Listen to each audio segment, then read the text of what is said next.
Hey, I'm Zach McDonald, your real estate agent here with Real Property Associates, and I want to share my latest offer negotiation with you. And this one, I'll just start off by telling you we didn't get the house, but I think there is some important information here that might be helpful for you. So the backstory here, I am working with some clients who are investors and they're purchasing in Seattle and they live in California. So we do lots of tours via FaceTime and WhatsApp, things like that.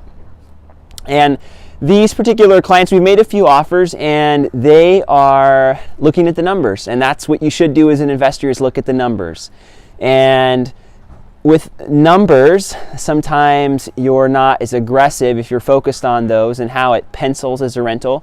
You might not be as aggressive as somebody who's planning to live in that house and doesn't need it to pencil from a rent versus mortgage calculation. So we've found it, and I've seen this with other investor clients, it does take a little bit more time to go ahead and wrap up a home, because in their mind they're making an offer. They're making an offer rather than, in some buyers' cases, and I've done a video on this, they're purchasing a home. They're going all out for it. They want this house. Whereas an investor, you don't necessarily need the house, but you'd like to have the house.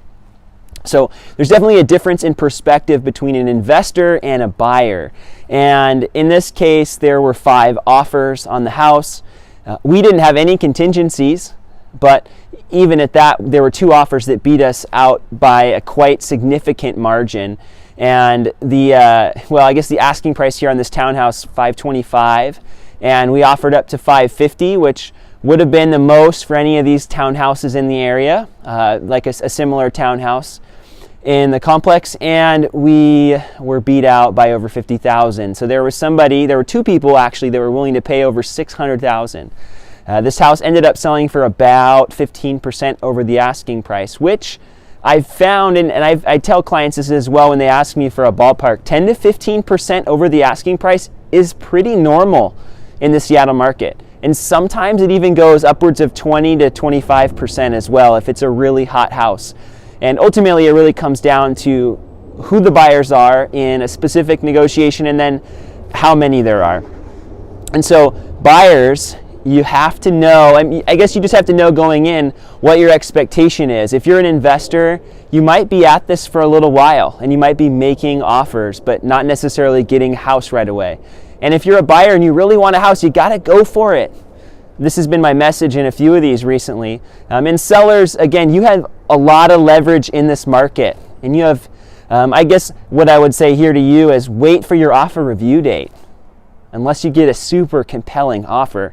And in this case, these sellers did get an offer ahead of time. We even considered it, but they decided to wait and see what happened, and they ended up benefiting from it significantly in the long run. So sellers, be patient for your offer review date. That's why we have one. And for those of you that don't know, it's typically about a week-long period before we'll actually consider offers in the Seattle real estate market. But I would say wait for that date if you're a seller. So buyers, it's a hot market. You got to know what your goal is going in. And sellers, be patient, wait for your offer review date. Those are my tips from this negotiation. Again, I love your feedback, and if you have questions or want to talk further with me about a real estate negotiation, feel free to reach out. I'm happy to be a resource for you.